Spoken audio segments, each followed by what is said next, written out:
Thank you. Okay, it's recording. All right, everybody, welcome to my launch. Yeah, I wasn't planning to be a host for this, so I'll just say a few words at the beginning, and then we'll dive into our wonderful speakers, and then I'm going to read a few words or a few poems from my book. My idea was to have a launch for this book, Resurrection Fail. And I've had a launch for my previous books on wonderful places on Agricola Street, and this time muted them. So this time I was a little heartbroken because it's always, especially in Halifax, it's such an amazing thing to just be among people, and there's so many shows here, and just there's nothing like a room full of people. So I really appreciate you like approximating this with me under these circumstances. We'll just definitely make the best of it. Yeah, so welcome to the Halifax launch for my book, Resurrection Fail. The special guests today are going to be, drum roll please, Ben Gallagher, woo! Tonja Gunvaldsen Klaassen, woo! Brian Bartlett, woo! And Nanci Lee, yeehaw! Yeah. You can do one. You can do jazz hands. You can do.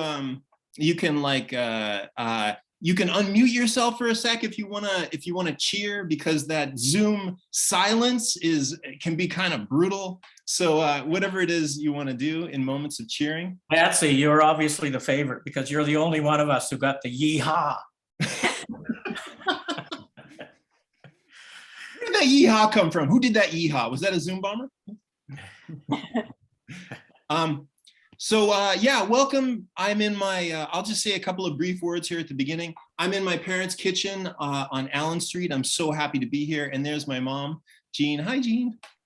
For Zoom, if you folks are not too familiar with Zoom, please feel free to use the chat. Maybe stay muted while people are reading, because ambient sounds can be a bit distracting. So stay muted until you're going to say something, and then when you want to say something, please feel free. We're talking briefly just a second ago about having a few words at the end, a little Q&A. If you felt like staying, anybody can ask questions of any of the readers, and we could have a minute to chat, which might be nice. Yeah, I don't know if there are any Zoom bombers. I'm not used to being in charge of this, but I can't see any Zoom bombers. But if there are, I think I know how to zap them, except for when I'm reading and then my mom has specific instructions. If there's Zoom bombers, she's going to come in and go, there's a Zoom bomber, and then I'm going to delete them real quick. So be careful. Yeah. Oh yeah. Okay. The official moment of my reading. If anybody would like a copy of this book, send me your address, and I will send it to you. DM me or put it in the chat or be in touch somehow. Yay! Let's see. Oh yeah, in terms of format, I just want to dive into the wonderful four readers. But what we're going to do, each of the four readers is going to read their part and then introduce the next person. So I'm not really the official host, and I guess I'm sure I go to so many of these readings, as I'm sure you do, and I get a little tired of the same bios. So I just suggested if people have a spontaneous thing they want to say about the next person, then that's good. I've also been to a lot of readings. It's very elegant if you just say, our next reader is Nanci Lee. And we all know Nanci Lee is absolutely unbelievable and will blow our minds.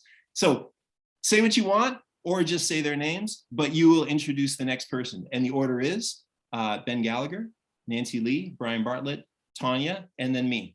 Okay? Okay, you guys rock for being here. Thank you so much. Yeah, so please help me welcome, and I'm going to say a few words first, but you can unmic yourselves for a second. Ben Gallagher. Woo! Ben Gallagher owns about 5 of these boxes. Hi, Brinley.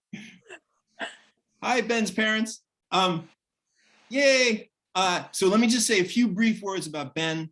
Ben and I have been talking about poems for more than 15 years, and it is one of the richest conversations that I have in my poetry life. He's been very kind with me in many, many ways in the past. I consider him a very good friend, and he's an amazing poet. his poems have this ability. I mean, they do a lot of things, but one thing that really impresses me and that I love about them, they have this kind of Vatic or like visionary register.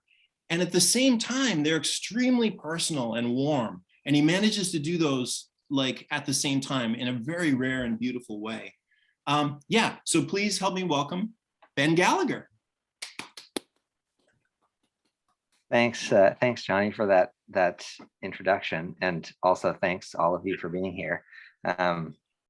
It really is such a pleasure to get a chance to read poems for other people, especially in this time where we're all so isolated from each other in so many ways.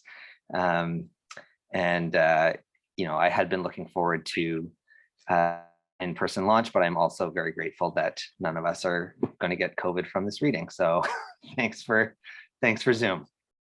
And I'm just going to read a few poems. I have a book of poetry coming out next year, first book of poetry from Frontenac House. I'm very excited about it.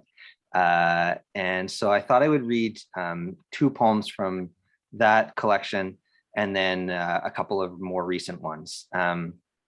And so the collection itself that's being published is divided into 2 parts, and it deals, the 2 parts deal roughly with the death of my previous partner, Zoe, and then the birth of my first child, Runa, so who's listening in. So I'll read 1 poem from each section. And I thought I would start with a winter themed poem. This is called My Persephone. She ate a pomegranate and became a barber for 6 months is the short version. The long version, a mother searching, knowing the trouble gods bring when those gods are men. The longest is what a season touches, falling one into the other, limpid streams, etc., become dry grass before thick of frost on a pane. To be lost, to leap, to fall directionless, untraceable as a spring breeze. You fell, if I may be intimate with you again, and in your falling stained something. Not the ground I passed by, although there must have been your blood. I had to find it later, as I found you later, fallen into a place I could not reach. Even your name gone, name like a single hair, found years later in a box of clothing.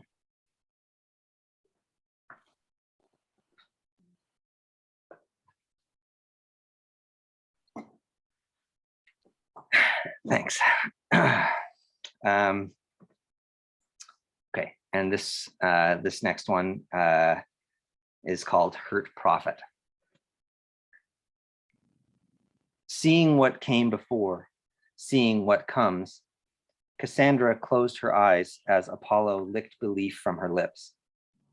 After a death, what a sudden amount of information is released. The exact volume of a cathedral, a lit candle, curve in the road at night. What does a poem see, future or past? A word see as it looks upon the sounds of the world.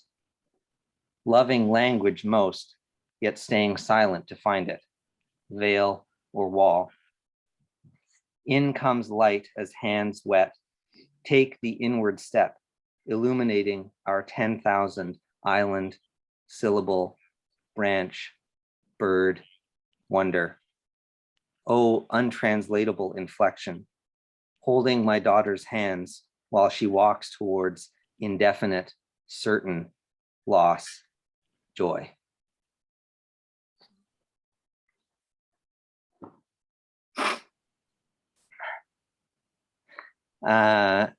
Thanks again. Since the beginning of the pandemic, I've had another child, Heron, who I think is still in the bath. Great, he needs them. So I've been trying to like even the scales a little bit and write some poems about him, especially since he doesn't show up in this first collection. So I'll read a couple of those. This is called Age of Garbage. In the late Triassic, Riojasaurus, by mid-Jurassic, Huayangosaurus, and of course, late Cretaceous, Albertoceratops. Today in the Anthropocene, whose invisible hands consign this poop-filled diaper to posterity? My hands, now invisible too, leave fingerprints along the window pane, watching for flaming consequences, and even higher high water mark. I keep stepping on my son's plastic stegosaurus. If I throw it out, he'll cry for weeks. It's not gone, I say. It's around here somewhere. Keep looking. Things don't ever just disappear.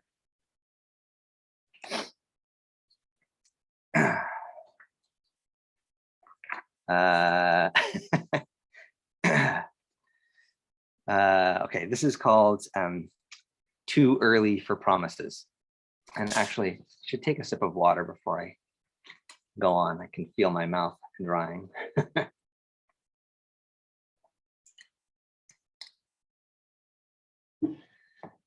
Okay, Too Early for Promises.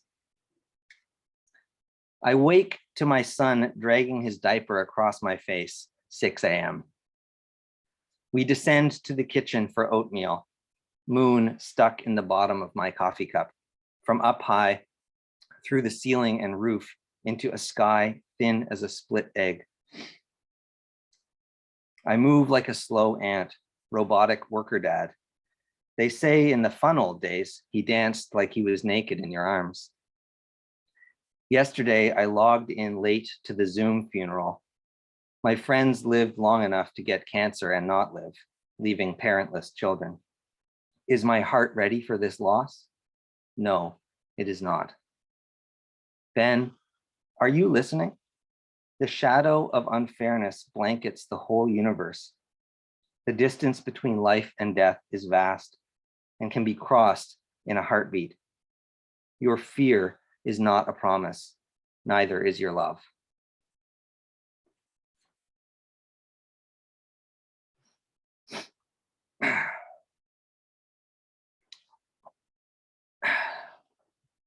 Okay, this will be my last one, and then I'll pass it on. And this is, I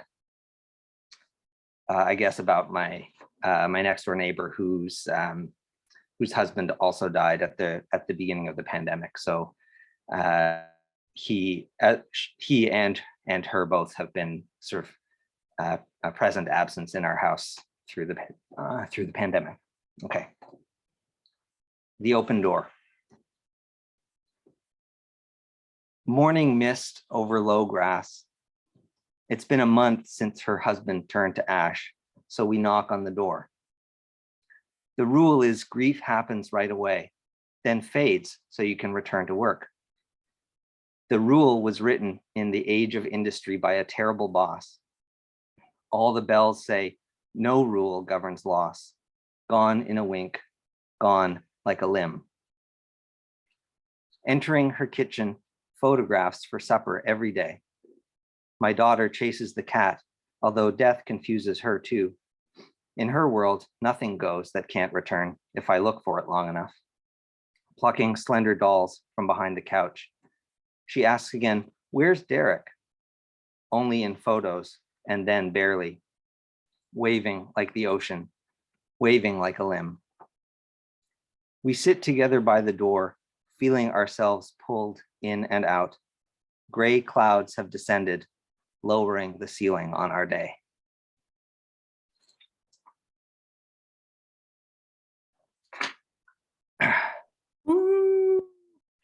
Thanks again, all of you, for listening, for being here and supporting John and his book. And John, thanks for inviting me to this. And up next is Nanci Lee, who is also an old poet friend of mine from Halifax days. And Nanci, I can't wait until I can see you in person and talk poetry again, but I'm very excited to hear what you've been writing. So please, let's give it up for Nanci Lee. Thank you, Ben. Oh, those were beautiful. I just want to take a moment to kind of sit in them before. Yeah, thank you. It's so lovely to be here with all of you. Yeah, dear friends, the whole lineup, and John, so excited about your book. And yeah, very excited. I always think, you know, when I'm writing, I actually, Johnny and I have had a lot of conversations about poetry and poems, and he's a little bit my check for, have I taken enough risk? Have I, you know, have I put myself, yeah, anyway. So I'm going to read from, have an upcoming collection coming out with Brick Books in the spring. It's called Sin, which is HSIN. And I'm going to start with a poem that actually has the 3 questions that form the backbone of the book. And it's called Pachamama, which is Mother Earth. Who are you? I am loose flake bark, twigs, cobwebs, bud scales, tangled bits of story, fur. What do you obey? Raw tobacco, chicha, and wine staining corners red. How it catches, how it all burns to the ground, and we've forgotten what we came to do. Fuchsia streams of cotton, candied virgins, a dried llama fetus. It ain't pretty, I can't promise that. But there's room here for sitting and overlapping gods. How will you prepare for your death? Twilight, a scaffold collapses into flame. Faces in shadow and lit. Each bidding vies for a part. Burnt walnuts, fallen feathers tied with tinsel, and a tender rage humming at my ankles. Thank you. I tried to actually select a number of poems that were, you know, body, physical. I'm so missing like the contact, so yeah, that's a little bit the behind my selection. This one's called Happy. You told me that I'm not happy, or not someone you think of as happy. And I sensed that it came from love or something wanting to be near it. I struck back when what I wish I'd said was that young Saglana from the Taiga forest walked miles at -34 to get help for her grandma. It was early dawn, sun and moon still in mingle. She was 4 and alone on frozen banks. No fear of wolves, nothing but a tight fist of matches, trekking tundra and carrying fire. That I'm here, and words turn me back into song, throat song. Some lit thing nearer is all, if you'd asked. Thank you.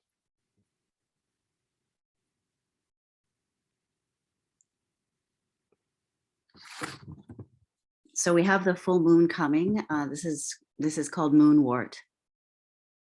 This is actually not in my book. I'm cheating a little. Black folds into mist, into forest, an arm shot bare. One day as any other, you find you're carrying death. On your knees in the sphagnum humming, plunging knuckles numb. Lilith came long before Eve. She led her. Now she's back breathing night with the sleepless, plucking ferns by the moon before they unfurl, unshoe the coming horses.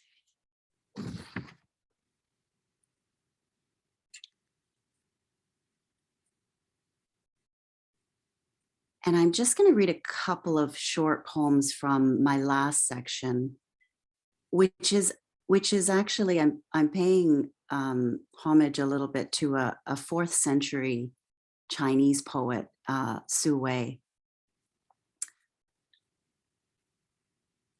And I'm not going to say too much more about that, but the first poem is called Meridian 1, Palindromes and Other Contingencies. As must I, toppling away to listen. A low, wet riot took the peach tree. Fists loosen, cicada nymphs growing harder and darker. Stubborn bud alone in her silk. A stupor flesh. Long before we spill, wind unsettles the tail. Glimpses of underlily red. Thousands of lotus seeds unseeded.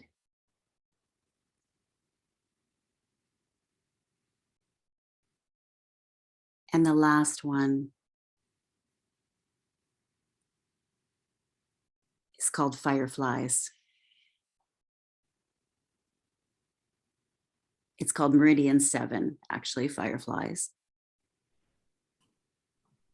Between the choric, loosely connected spells, the priestess is strung below for her light, abdomens helplessly flare. There's a blue night sky to hold us, rotating spheres. Each loud turn a becoming. Whether or not we meet at the glowing, for you, I'll collapse into stars. Thank you all. Thank you and congrats, Johnny. Oh, I forgot I'm introducing. It is my pleasure to introduce Brian Bartlett, who I think all of you know is a beautiful poet. I think you have 14 books, Brian. I don't know if that's poetry or a mix, because he's one of those people that, you know, genre bending. And I think, you know, it's interesting, my last poem, I talked about spells, because one of my favorite collections is Brian's book of haikus about Charlie Chaplin. And it's this brilliant combination of the haiku kind of capturing the spells and the stutter and the humor and the you know, the staccato of Charlie Chaplin. It was just brilliant. But I feel like there's a similar kind of magic and gesture in his writings, his field notes, his writings about nature. And so Brian, yeah, I'm excited to see what you're writing these days. Welcome, Brian Bartlett. Thank you so much, Nancy. I'm glad that's recorded, because I'm going to want to listen to that beautiful introduction again. Johnny, I didn't really tell you that I'm launching a book tonight too. I just realized this afternoon, because my little micro chapbook from Alfred Gustav Press just arrived 3 or 4 days ago. And this is what Alfred Gustav Press calls a holm, H-O-L-M. You notice the little symbol on the front. A holm is a tiny island in a river. And David Zeroth, who edits these, if you've had a chapbook out from them earlier, and in fact, the one that Nancy mentioned, the Charlie Chaplin chapbook, was published by them about 12 years ago. So if you've had one chapbook out with them, then you can have one of these little holmes, which are micro chapbooks. So this little book is 6 pages long. It's the shortest book I've ever published. And what it is, it was a kind of COVID project. I reread a lot of Shakespeare and watched or rewatched over 30 film productions of Shakespeare plays. So the sequence called Shakespearean Halifax, the name of the home, is formed of 29 prose poems, very short prose poems, each of them dedicated to a particular Shakespeare play. And so I'm going to share with you less than half of those. There are 29 altogether, but I'll read about a dozen of them, and then read a couple of other more recent poems. A Midsummer Night's Dream. The theater is so small that the kindest member of the cast hay-haired, scratching his bottom, checks how close the audience will be. Our breath should be sweet, he tells his fellow actors, so no onions or garlic. Romeo and Juliet. The argument, both bitter and sour, fades overnight. After bagels and lox, the teen kisses her father's cheek and says, "I'll be forever ruled by you." Her fingers cross behind her back. Macbeth. On a night of thunder and cracked skies, a riding club's horses bruise each other with brutal kicks, then smash down the fences. Lightning brightens their bared teeth. Reports of horses crazing downtown traffic crop up in Twitter and Facebook. Richard II. A prisoner lies on a thin cot, wrestling with visions. He's a king, then a beggar, a king, a beggar. In the walls, electricity buzzes like time, which he's wasted and now wastes him. Love's Labor's Lost. In Dirty Nellies, a well-lit quartet of women with glasses of wine eye a shadowed quartet of men with pitchers of beer. Like monks, all in black. They look scared shitless. Let's move you over and see if the punks are monks. The Merchant of Venice. Down the boardwalk near the Atlantic Casino with his buzzes and bells, a dapper gambler pleads for money from a man he's mocked. "You call me a dog," says the other, "but what dog dashes to a bank machine to pay the man who kicks him?" King Lear. Tricked by his devious brother, banned from the family mansion by his father, Tom wanders among glass and steel towers through cold rain, then settles under sodden cardboard, muttering about flibbertigibbets and the Prince of Darkness. Henry V. Though COVID fills the lungs of a dying man in the senior's home, he recalls from 3/4 of a century ago his only role on stage as prologue. To the nurses and other attendants, he keeps saying in delirium, "Pardon, gentles all, pardon, gentles all." Othello. A general in love shares haltingly his overseas ordeals and his parents' stories of Africville's raising. Strolling in Fort Needham Park, he woos, she woos. His gift of a strawberry spotted handkerchief only speaks so far of sweet, delectable fruit. 12th Night. Punished for his pomposity,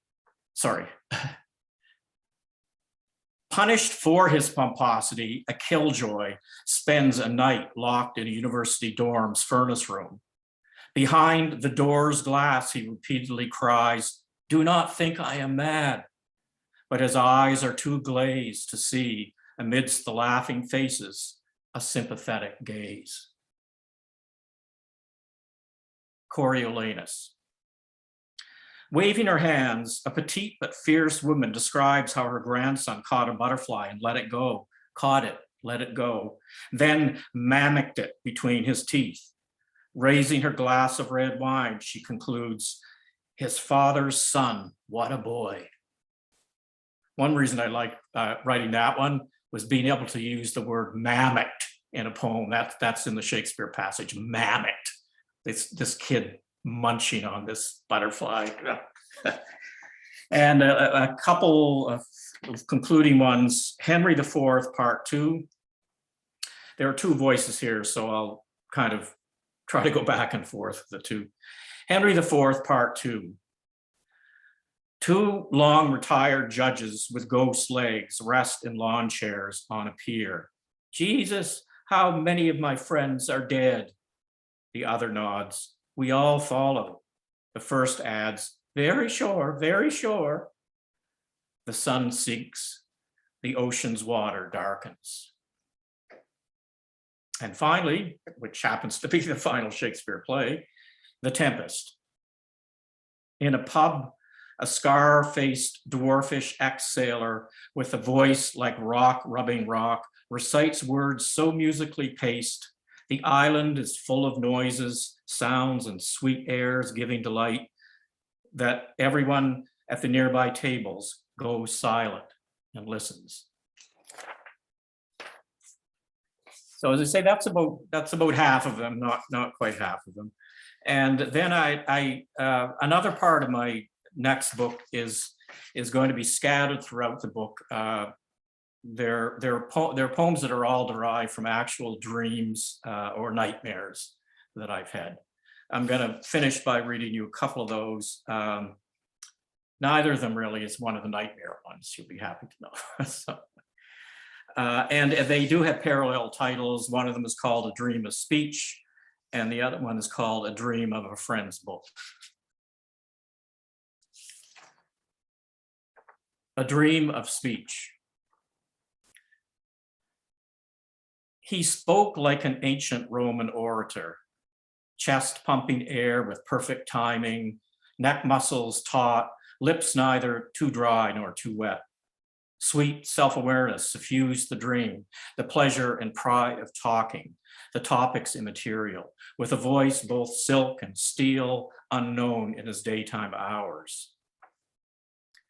Though he projected his words among friends relaxed in armchairs and couches and the candlelight of a rundown rec room, not the vastness of a coliseum or a Senate chamber where elders lounged in togas and sandals, his speech was too masterful to tremble with nerves flickerings, and his smiles drew out the laughter of others with an ease 6 decades of life had never given him.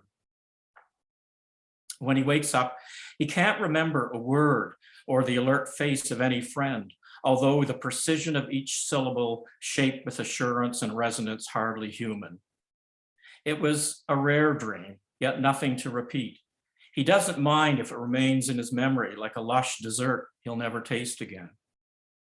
Where were forgetfulness and stumbling, the truncated sentences of waking hours? Like an exquisite yet anonymous wine, a sense lingers of being for a few minutes, like a Caesar, but no power-gorging dispenser of brutal orders.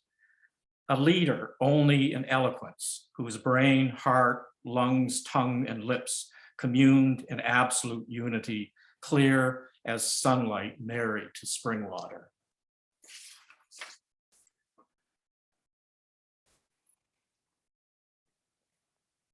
And to finish, poem that's a little difficult to read, but it's called A Dream of a Friend's Book, and it's in memory of Don Domatsky, who many of you knew.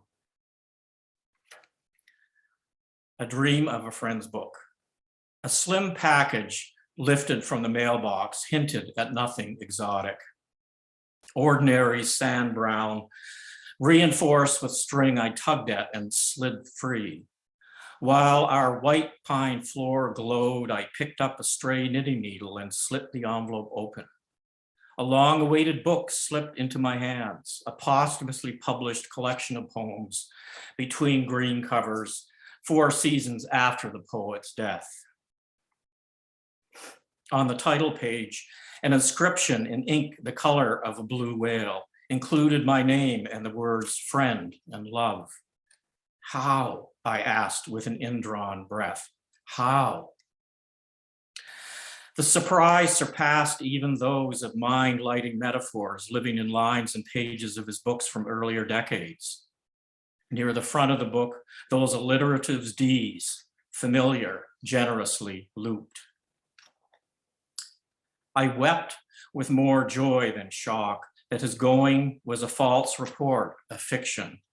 He wasn't ashes, but lungs, beard, and weakened legs, though he remained in silence and secrecy.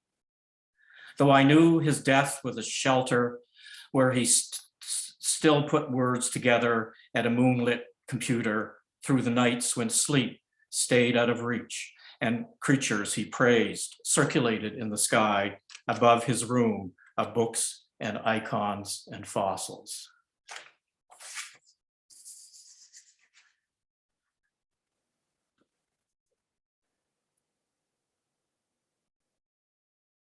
So our next poet, I'm going to show you her covers. Tonja's first collection, Tonja's second collection, and I think the painting on the cover of Or is in some ways, has sort of, it's part of my, I think my favorite cover of Tonja's books, because the kind of microscopic attentiveness to human presences and the something of the fragmentariness and the mix of sort of collage and precision is something that's so remarkable in all of her work. And I think we're all very eager to see her next book, but I should also include her third book and maybe try to tip it so that you can see the wonderful Gasparo texture on the cover. I noticed when I tried this earlier that you need to kind of turn it a bit so the light can catch the texture. So it'll be a wonderful experience tonight, I'm sure, to read, to hear some of Tonja's newer works. Thank you. Brian, thank you so much for that, and your beautiful, fantastic nutshells of Shakespeare and Brian Bartlett's dreams at the end. Boy, thank you. And it's good. It was about maybe a little longer than a year ago that some of us read In Memory of Don Demansky, and it was very touching to hear your dream for his book tonight. Brian, thank you for that. Okay, I'm going to read 4 poems. The first is called Infinity. In this field, this locust stand I in the horse's eye, a wedding, unending space and angels and silence rising in a long-waited, almost fear, stretched between collarbone and evening. Yellow grasses found with this year's flowering anthozanthum. Locusts and yellow jackets and monarchs, all the flies and the four-winged rise and shine, thousands and thousands in depthless hymn, a moment of not foundering. This is maybe thinking about Johnny's resurrection fail and failing again after not foundering. This is what's the use? What's the use? What's the use? You circle back, pink roses in the pasture, same roses, same pasture. What for? You still can't sleep. Wild roses by the train tracks, wide-eyed road of Ulysses. Where did he get to? Edges fade, margins fade, past Uncle Frank's, past Golly's place, roses, posies, that old sing-song on the long way around to the end of the world. Past Young, the bush roughing up your wrong-headed dreams of literacy, competency, making sense. Go back to the trap line with your grandpa and a jackknife, the red one he kept in his pocket, but no lists, no string, no twine, nothing to tie invisibles together in the dark.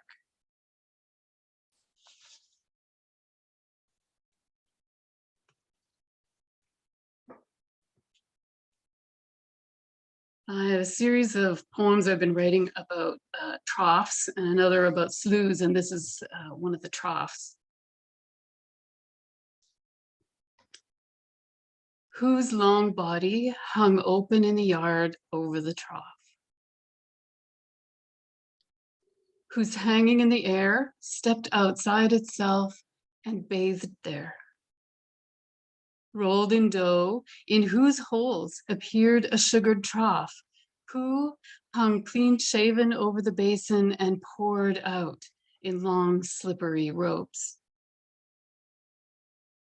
who spooned back into himself, greased, teased, tied to a heater, whose snout slept in the casings between her curve of gray matter and horsehair plaster.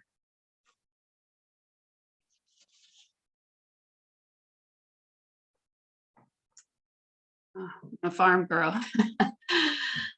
And this is a poem that maybe follows or comes before that particular hanging over a trough. This is Yielding. Yielding, kneeling in straw and spilled hay and just hanging there, leaning against the fence.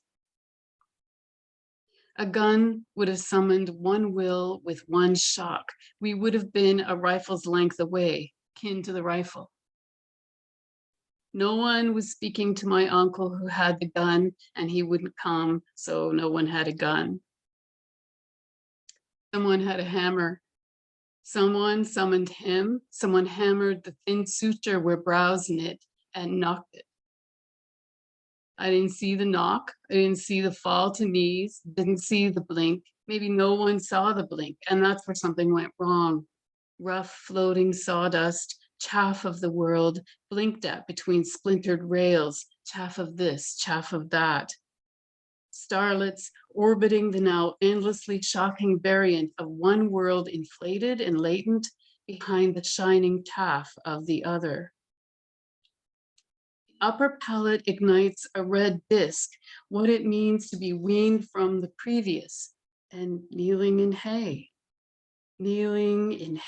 and just hanging there, head lit in heady, blushing, never-ending rebirth, breath not sharp enough, not swift enough to the quick, but headstrong, hurrying, deadlocked in mistake, this unexpected degree of love.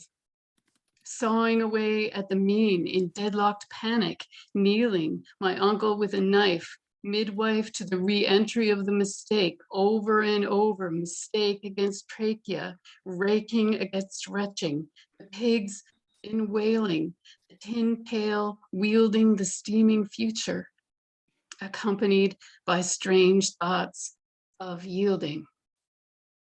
Yielding to a single slow wave swinging light bulb premonition. The glass case of yourself, splaying a kind of deep sleep in parts, a hypnopedic lynx, lotus of knockwurst and crocus, minced, salted, lit. The root of you who will be lifted, blinked at, a brace of knees, the inner pink, kneeling behind the never ending. Thanks. And now Johnny, the one we've all been waiting for, when we want to hear our big-hearted sort of trickster citizen, Johnny of the world. Where are you, Johnny? Did he go away? Johnny. I'm here. Oh, good. Thanks, Tonja. Hi, folks. I just want to, everybody still there? I'm going to read three, I want to read three poems from this new book.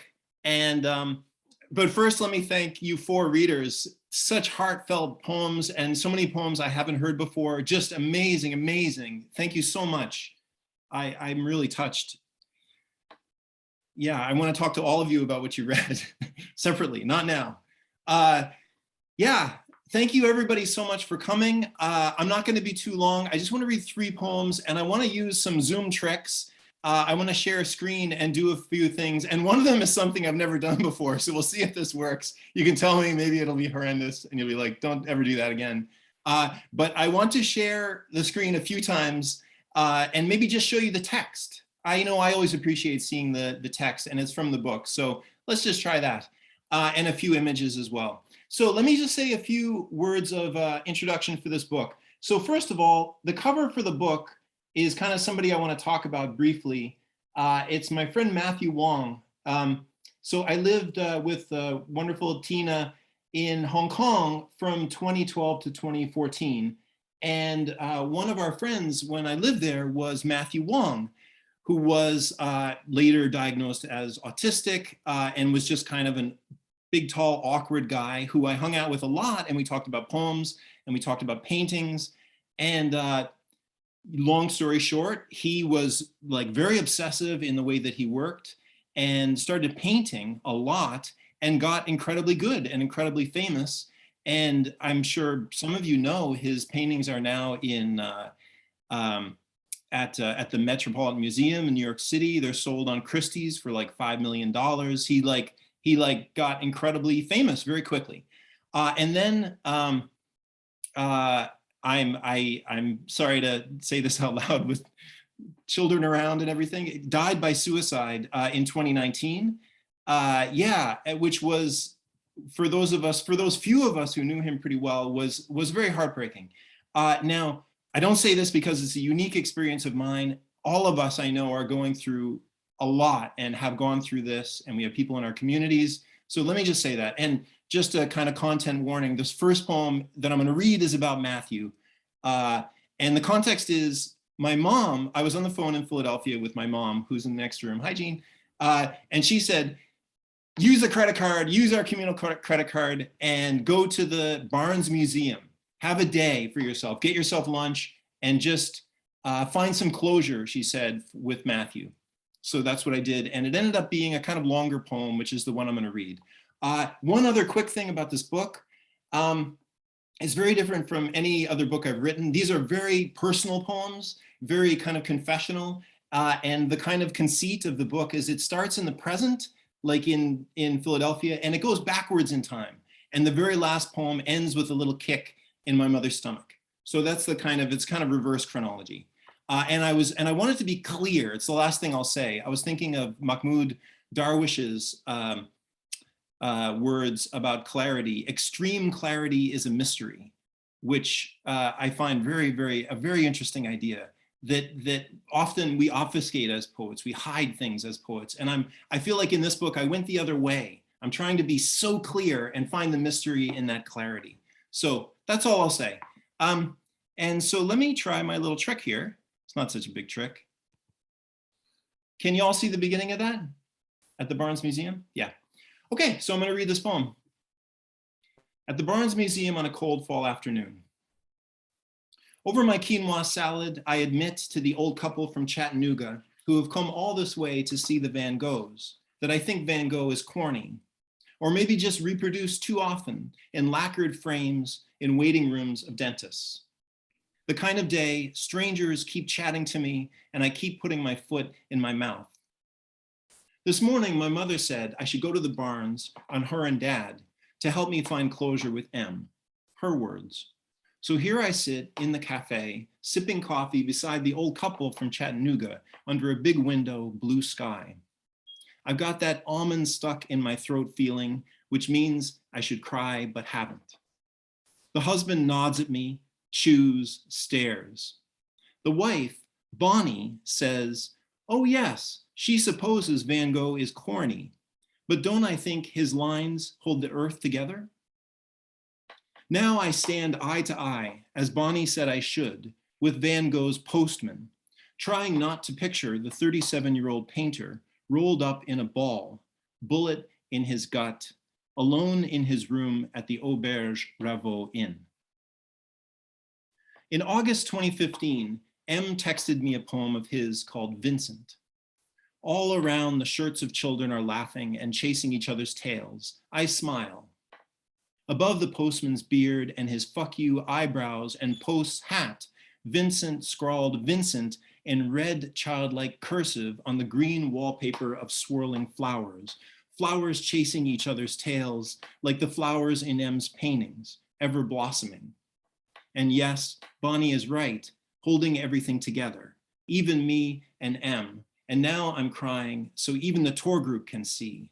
But that does not stop Nikki, ironic mermaid clip in her green hair, from asking if I've heard of this German kid, Michael Ackar, who's a better painter than Picasso, wilder, feraler, more singular than Picasso, she says, while standing beside Les Sate, that joyless, skinny blue guy with his sad lump of bread, painted by 22-year-old Picasso, 70 years before his heart gave out while he ate with his wife and friends.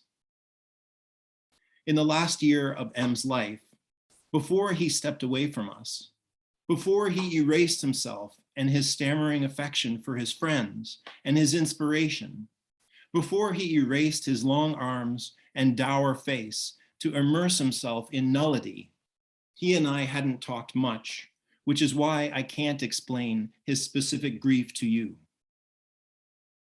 I'm gazing up at Matisse's dancers, his summer of all dancers, Matisse, who died of a heart attack at 84, beside Lydia Delector Scala, his model and friend of 20 years, who, when she was sure he was dead, picked up the suitcase she'd kept packed the whole time and walked out the door. Grief sticks to me, every burr of grief I've brushed against, the grief I've drawn a kind of circle around today, as suggested by my generous mother. This circle of paintings that we, accidentally united, gather inside, almonds in our throats, burrs on our skins, from all that's clawed and scratched us since our births. M would not like this poem. It's too long already and soft. But about that, M, what surprised me was not your Quicksilver talent, your sudden fame, your solo shows in Paris, New York, Hong Kong, but the sweetness of your paintings, the sentiment, the glitter, the flowers. So many small figures clasping their hearts, overcome with inward feeling. Strange all this, coming from one who never found a way to enjoy, as Kafka described it, the happiness of being with people. You'd embarrass us, saying, wow, you look terrible today. Didn't you sleep? Talking about yourself so unrelentingly, I had to yawn and turn away.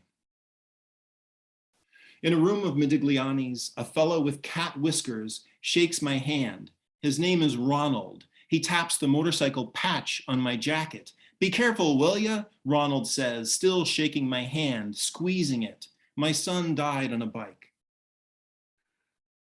There's a Polaroid of M as a kid. I saw it on CBC News with a look on his face, haggard, plagued, raging like an old man. Now, my gifted friend, my quirky friend, you are dead. And this poem, which you'd have thought absurd, is for you. Or would you, maybe, I hope, with your secret sentimentality, have been flattered? Did you know Modigliani was 35 when he died? Like you. But unlike you, who were alone, he, drenched in sweat, delirious in the throes of TB, held his pregnant girlfriend, Hebertern, in bed. A man in a stovepipe hat hums to himself, and sunset falls over the walls of paintings around me. I shut my eyes against a Modigliani, but I still see it. You know it, that defiant boy in a sailor suit, hands on his knees, mouth opened in a sneer.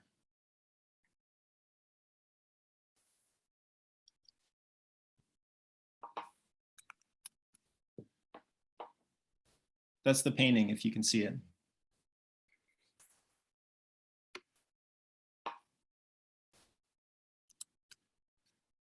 Okay, folks, thanks. So I'm gonna read two other poems, and I was thinking maybe I would read one about my mother and then one about my father. This one is about my mother. It's called How to Float. I'm so excited, I haven't seen them in 3 years, so they're in the next room, so I'm psyched. So this is about my mom. How to Float. My mother writes me details of her holiday in Goa. A man is snoring in the next hut. A big rock in the sea is covered with crabs. I could just see her at an internet cafe typing emails, air thick with incense and Germans smeared with coconut sunscreen. People used to ask if we were sister and brother. No more. She's frailer, childlike, nervous. Mothers are strange, primal force ramming against the ego. How do they find peace? She writes, I just sink to the bottom. How do you float? She's so thin. Does she have the body fat? Was she buoyant before me? Before my father? What invisible anvil does she hold? Any little thing can wreck you. Maybe her dad winced at a drawing of hers. Perhaps in the water, we must become someone lighter, a lady who skips work to smoke clove cigarettes and play the marimba. I mean, why don't we drown every time we see a photo of an elephant, face hacked off by poachers?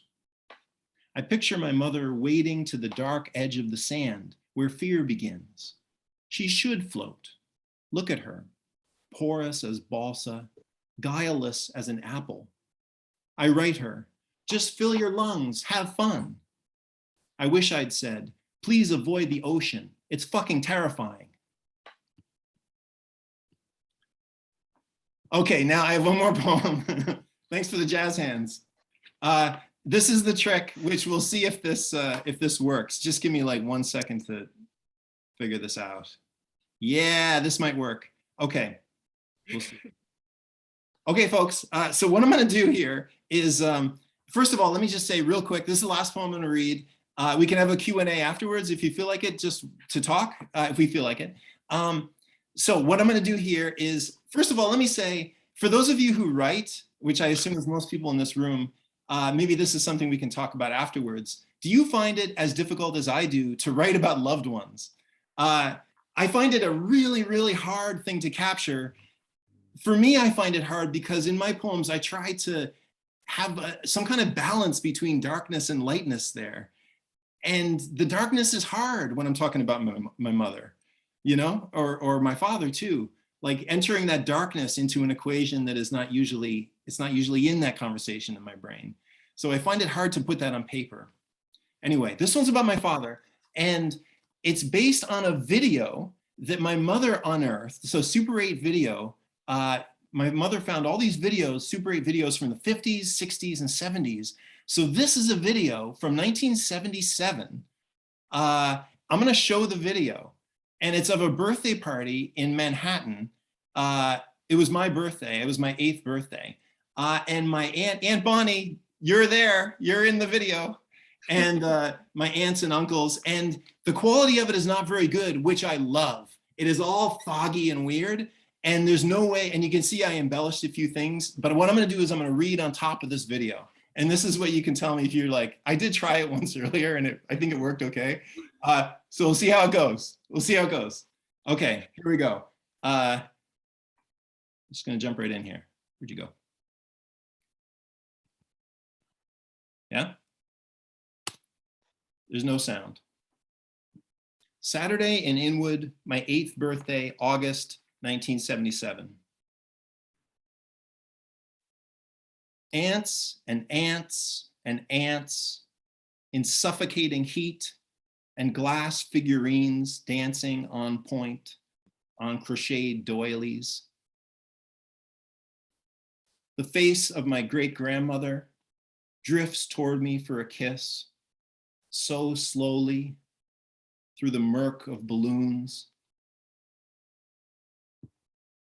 My grandma in white pearls, flower print dress, and grandpa in pressed slacks, golf shirt, smile and laugh with Sister Consolata, a nun.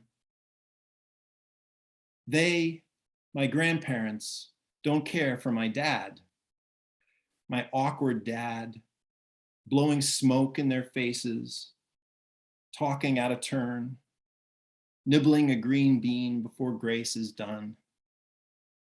He wants to be part of the family, but not to change. To him, they're strange. They don't speak plain. They speak in code, a fence he kicks like an unbroken horse. They don't care for his humor, his stories, his plans. They won't be charmed. This pains my mother in her white pilgrim dress, now squeezing my shoulder lightly. But I dig my dad, catching my eye across rooms like these, smiling his big smile as if to say, My boy, we are above all these bastards. Putting his forehead on mine, making googly eyes, kicking a football out in the street, high as he can. Here he is, the tall man, bushy brown hair, clapping for me as I blow out candles on a chocolate cake. I'm leaning over it, as if to mash my face in it. But Dad, with 2 forefingers of his left hand, urges my shoulder back, which I understand.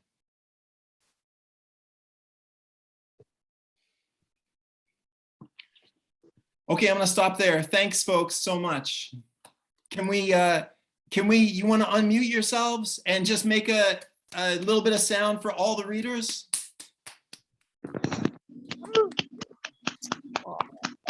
Wow, that was fantastic. Well done, everyone. Hey. Good job.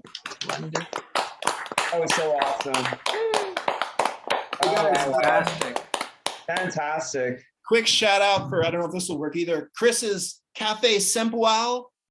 Okay. Oh, yeah. Chris's. League of Canadian Poets has thrown me a few dollars for this. Thanks everybody for coming. We can have a little chat. For those of you who want to go, please feel free to go now. No stress, no guilt. But does anybody want to stay and ask questions of any of the readers? I want to stick around for a little while, Johnny. I would love to ask some questions with you and even talk with some of the other writers. Amazing. Anybody else like to ask a question or two? I need to some wine first. Okay, Kevin's going to get some wine. Anik, ask a question. I'd like to ask a question at some point. How about right now? Amazing. Okay. Yeah, my name's John McLeod, and about your autistic friend who had all the talent. Say it had been possible to help him at the cost of maybe him not being able to do the things that he did. Would it have been worth it for him to live longer, even if he hadn't achieved as much? And that's the end of my question. John, I am so unqualified to answer that question. I am astonishingly unqualified. Would anybody like to chime in about that? The cost of, like, I mean, Eminem asked that in one of his songs, doesn't he? He's like, if I went to a therapist, would I still be able to rap? Like, I guess that's the eternal question. Anybody want to chime in?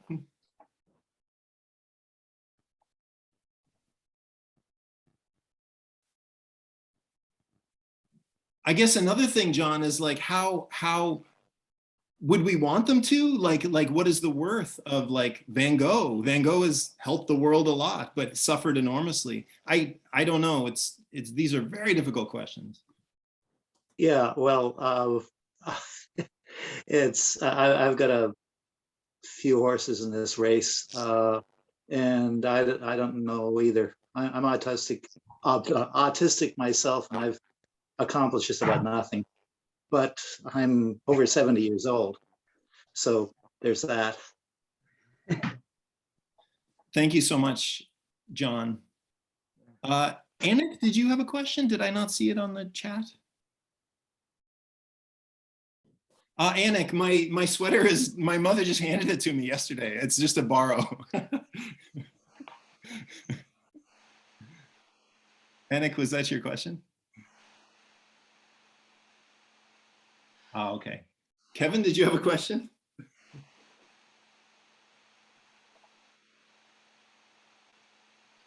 No, I don't have any questions, but I do want to say thank you. Of course, John, I want to say thank you. I love the new poems, are wonderful. Very naked, very revealing. That's a hard line to walk, you know, when you are talking about your family like that, between the pros, the cons, the goods, the bads, the yin, the yang. But I really, really, really lovely. I am uncomfortable even at this moment, Kevin. Oh, I was uncomfortable when I wrote them. I was uncomfortable when they were published, and I'm uncomfortable now. okay. Yeah, it's not easy. Well, it's Especially reading them in your parents' kitchen. Yeah. Like, that's the ultimate further stage. I'm curious to, it's probably not a question that you're be ready to answer yet, but this newfound rawness and directness, I mean, I say rawness in a good sense. The work is still very polished and whatnot, but it's a polished rawness. Do you imagine that as being a direction that's going to continue for you, or do you think this is a detour from what you think of the kind of poetics that you've used earlier, or are you not worried about that so far? It just feels like something I'm doing right now. Mm-hmm. How about you, Brian? Can I put you and Kevin? Kevin, you were so excited when Brian was reading the Shakespeare. Kevin is a Shakespearean actor and scholar, so he was so excited when you were reading the Shakespeare. Oh, Yeah, well, I'm a big bard head. I'm a bard great. actor. Well, yeah, yes, yeah. I'm big on the bard. I'm writing a one-man show right now that's actually based around Shakespeare. Oh, And, wonderful. and I do play. I'm playing a pompous, arrogant Shakespearean scholar, which is going to be a lot of fun to do. So I'm going to play that up, and it's going to just be full of like spoofs and gags, Yeah. And it's going to be very absurd. Very absurd. It's going to probably be the most absurd thing that I've ever written, and maybe the most absurd show that you've ever seen, other than Finale of Seam, of course, by John Wall Barger. Kevin, you are the opposite of pompous, so that would probably be very fun to play, though, I imagine. Oh, I have the character, I have the voice, I have the costume already down, so I'm halfway there.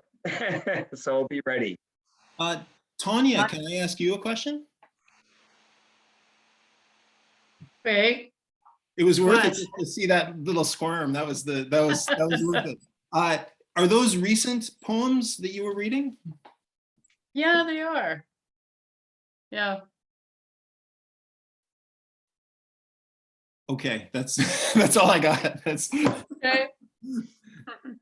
Are you working toward something, the terrible follow-up question, towards something bigger, or are you not pressing it? It's accumulating into swaths of this and that. Yeah. So I don't know. I think I'm coming to a point in my life now where some of the projects that I've been working on before are shifting and changing, and now I'm sort of freer to move back into words on paper. Thanks. I like the work you're doing tonight. There is fantastic. Very Yeah. good. Powerful, Tonja. Yeah. I was going to put the word trickling into the comment section. Yeah, trickling like water. It reminded me of waterfalls and the water hitting big rocks and small rocks, and yeah, it felt like that. Sounded like that. Anik asked about line breaks. I approach line breaks like I like for there to be a little kind of dramatic moment of some kind when there's a line break, like cutting an atom or something, where the line break is somehow meaningful but also shakes the reader up a little bit, like is a little bit of a surprise. I mean, it depends, doesn't it? Because like I also like poems where each line is its own statement, like a kind of declarative statement, which creates a neat effect. Would any of the other poets like to respond to that? Line breaks?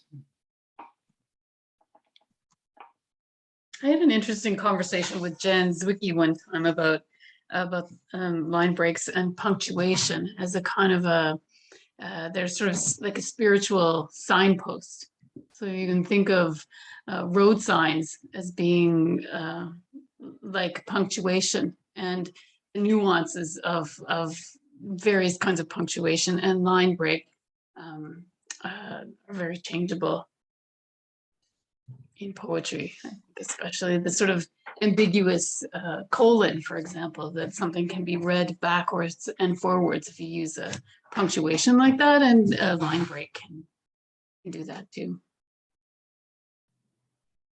I think of it partly in sort of terms of horizontal and vertical, and how some poets really like I think some poets don't use, if you think of Whitman line breaks aren't a major thing. His work tends to be very horizontal, and it goes from margin to margin and then begins over again at the left-hand margin, with some lines that are so long that they might be broken, you know, by the printer or by the publisher even. But I think most poetry is kind of a combination of the momentum of moving across the page and then the momentum of moving down the page. And if your syntax is always broken at predictable points at the right-hand margin, then you're not getting a lot of that momentum down the page. So line breaks are wonderful because they're giving you that, they're forcing the reader down to the next line, down to the next line, down to the next line, so that you're not ending at the right-hand margin, you know, full stop, full stop, full stop. So I think in revising, some of us, you know, we're often kind of aware of that after a while. Even if your first drafts tend to have too many lines that are full stop, when you start tinkering with them and polishing them, you're often more likely to start, especially with computers, you can experiment so many ways breaking lines, and then deciding, you know, where the momentum is, where you want to speed things up, where you want to slow things down, and so on. Trying to break phrases in the middle rather than having the whole phrase there at the end of a line. I went to the that Sewanee conference in Tennessee last summer, and a very, very smart person who was the head of the A.E. Stallings, who was the head of the workshop that I was in, made a suggestion to me, and it was she said, when I look at one of your poems, John, what I see is you making line breaks to create a visual effect. Like, because I kind of like a certain jagged, there's a certain visual thing, which we get maybe from using computers and being able to change the line so quickly. But maybe in the past, it wasn't so prevalent. But what she's very, Johnny, yeah, I see that in your work. She's very metrical though. So she likes to follow like pentameter or hexameter.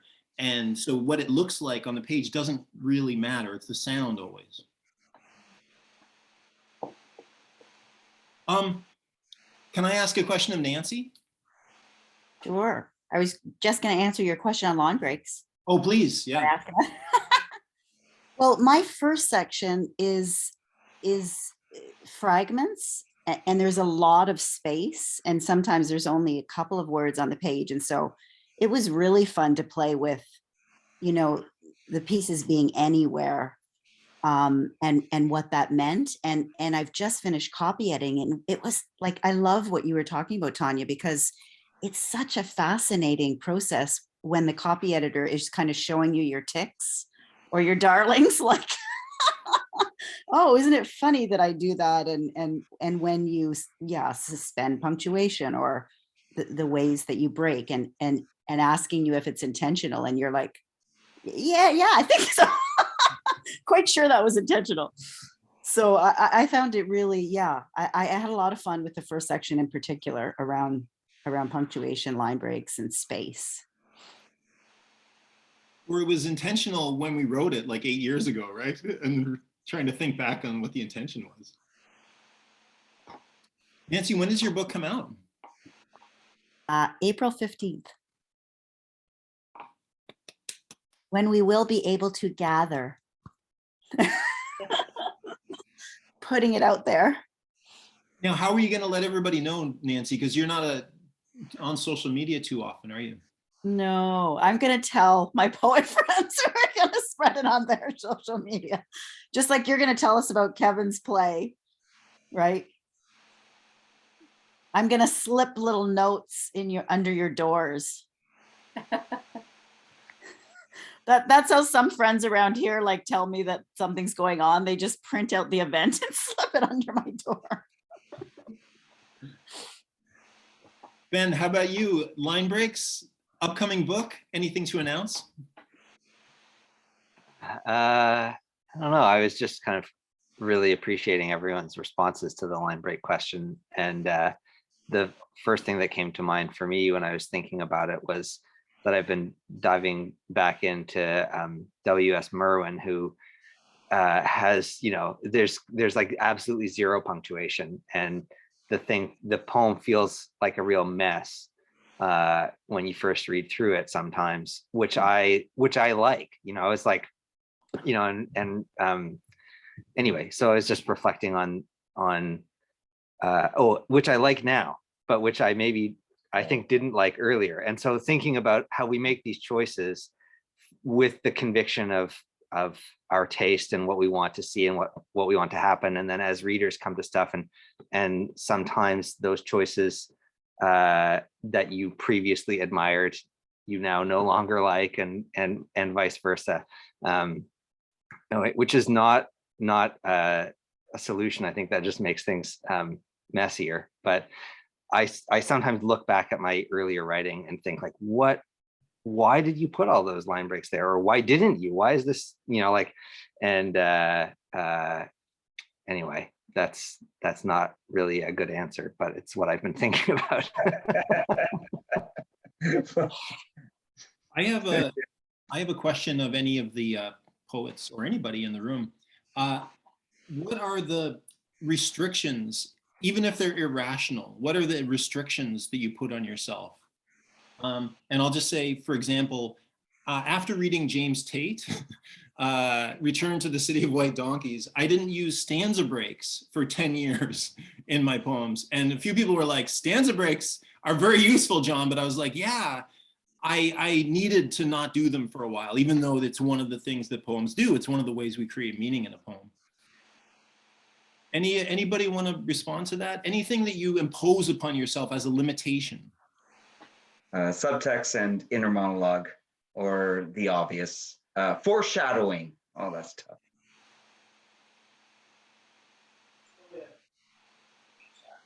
I really tried to step away from the left margin for a while and just allow words to kind of float on the page, which, Nanci, it sounds like that's what you've been doing a little bit with your latest one. And I was there for a long time, and now I've found myself getting sucked back to the margin again. So it's interesting to notice that visual change. I liked, Brian, you talking about the sort of horizontal and vertical, and I experienced as well the kind of, there's a sort of gravity about that left-hand side. It's hard to resist. John McLeod here again. I like to restrict myself to stuff that's absolutely true, even if it's weird. John, absolutely true? Yeah.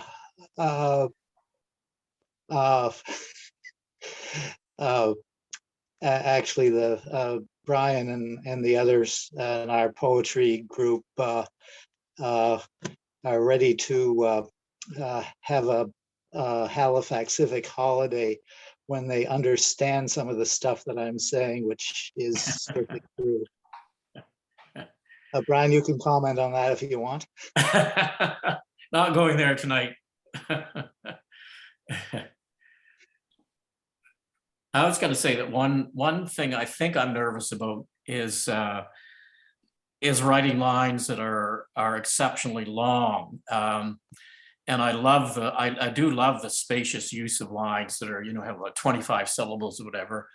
But I know practically that causes problems with printers, with typesetters, with publishers. I have a friend right now who's having a book out in the next year, and the publisher has basically said, there are too many of these lines that are too long, you're going to have to break them.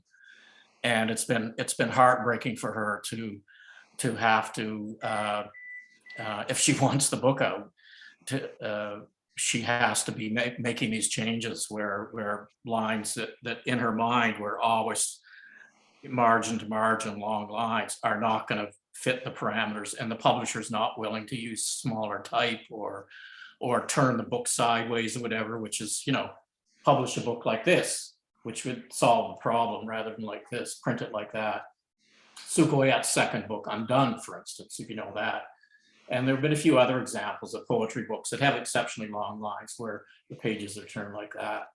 But I think if you're asking about, you know, things that we deliberately avoid, I love using long lines, but only to a point, because I'm always worried about them getting mucked up later on and then having to change them because of the practical aspects of printing.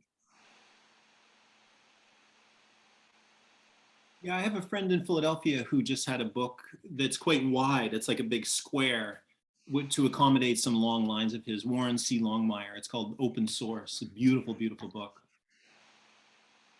I am conscious of Zoom fatigue and your eyes burning out like little cinders. So why don't we end here? Ben just left. Thanks, Ben, from the past. And Brian, thank you so much. Nancy, thank you so much. Tonja, thank you so much. So shall we end here? Thanks, everybody. Thanks, Johnny. Can you let us know how to get your book, how to get Ben's book? Can you tell us about Kevin's upcoming play, all of that? Yes, I'll let everybody know. And yeah, if you want my book, your book. just reach out to me if you want a copy of my book. Thank you all. Thanks. So beautiful. Bye, everybody. Bye. Thank you. Bye.